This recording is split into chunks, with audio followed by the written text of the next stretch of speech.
ada tandanya.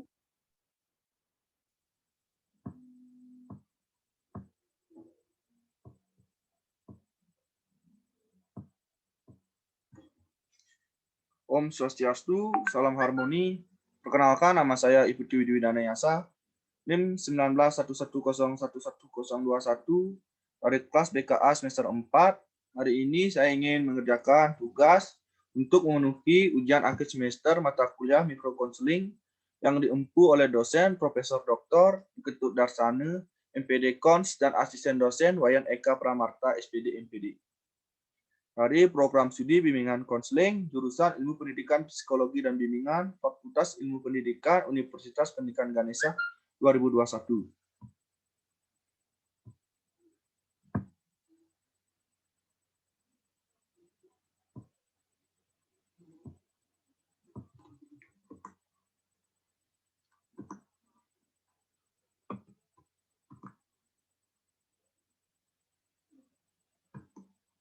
Sekarang saya ingin menjelaskan segitiga piramida.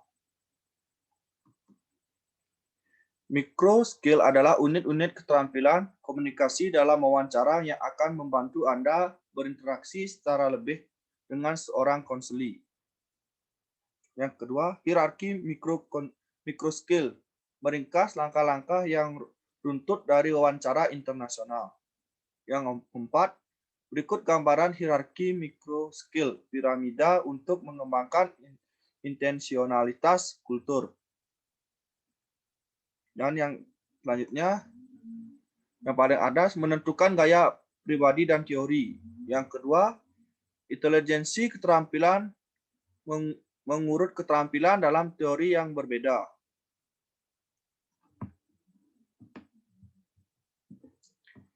Teori-teori yang berbeda untuk pola pengaruh keterampilan atau situasi-situasi yang berbeda memerlukan pola yang berbeda. Keterangan kultural yang berbeda menurut pola-pola pengaruh keterampilan yang berbeda. Keterampilan mempengaruhi dan strategi investasi dan reframe, konsekuensi logis, pengungkapan diri, umpan balik, informasi, nasihat, pengarah. Refleksi makna. Focusing, konfrontasi. Selanjutnya, struktur wawancara 5 tahap.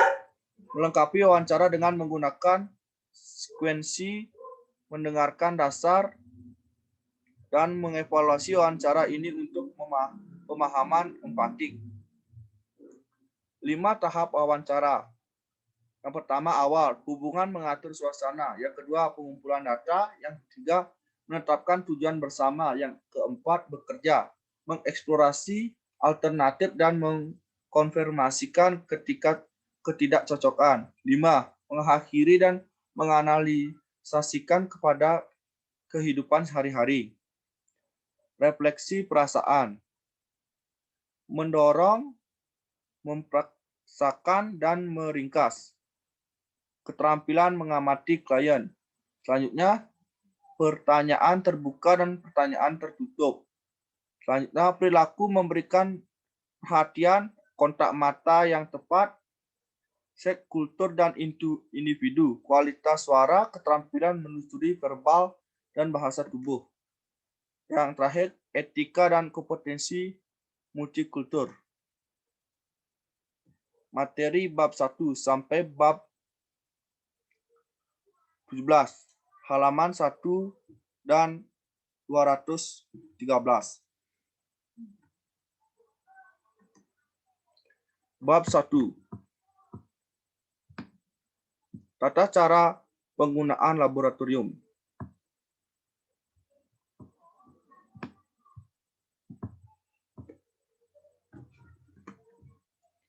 Pertama, tata cara menggunakan laboratorium kaca. Yang kedua, tata cara menggunakan laboratorium audio.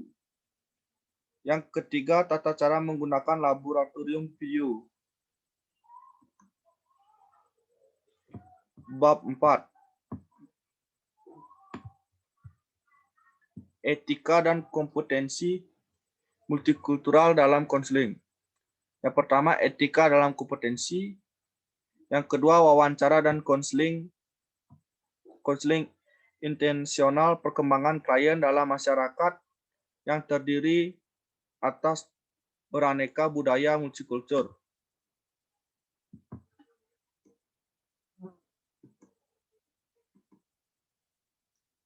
Bab 3, konseling intensional.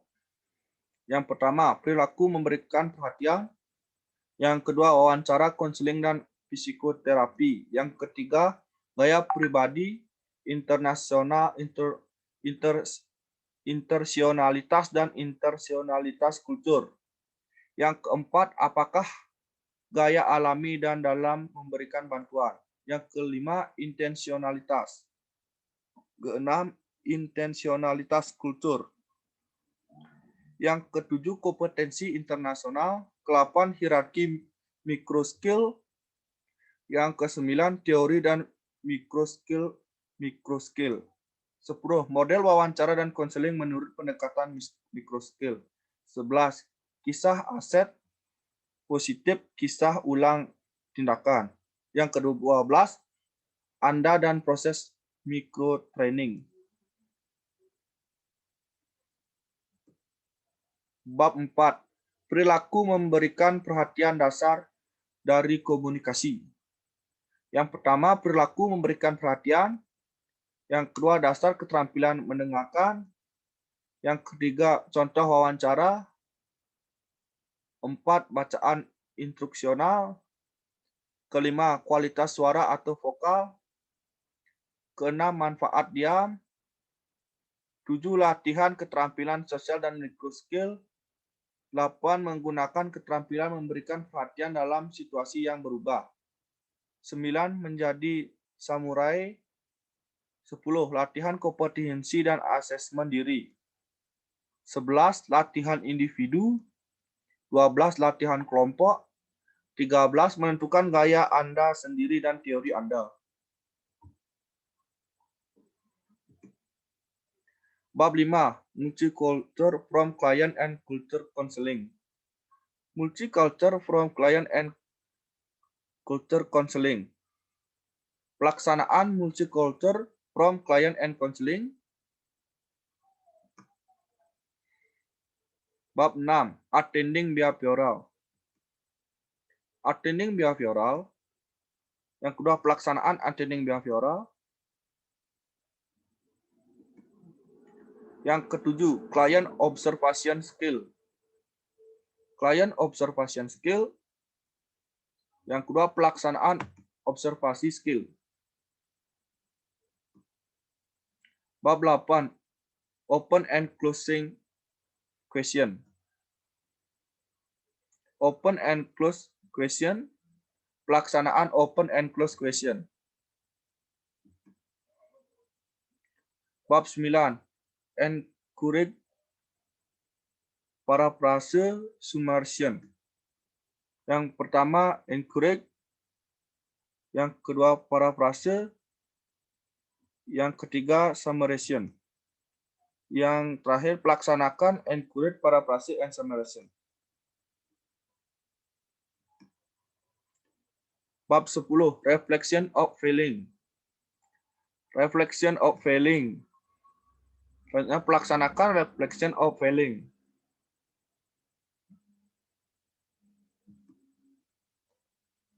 Bab 11, reflection of meaning. Reflection of meaning. Selanjutnya, pelaksanaan reflection of meaning. Bab 12, focusing client. Focusing client, problemometer, we interview culture, interpersonal, mental. Pelaksanakan focusing client, problemometer, we interviewer, culture, environmental. Bab 13, influencing skill. Influencing skill. Pelaksanaan influencing skill.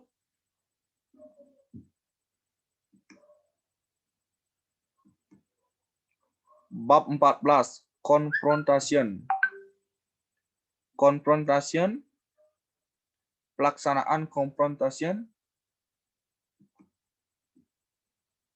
Bab 15, skill, squeezing, and structuring the interview.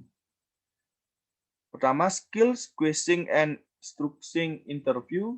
Yang kedua, pelaksanaan skill, squeezing, and structuring the interview. Bab 16, personal and theory counseling skill integration. Yang pertama, personal and theory counseling skill integration. Yang kedua, pelaksanaan personal and theory counseling skill integration. Bab 17, style. Yang pertama, style. Yang kedua, pelaksanaan style. Sekian yang bisa saya sampaikan untuk mengerjakan tugas UAS. Saya tutup dengan Parama Santi. Om Santi Santi Santi Om. Salam harmoni.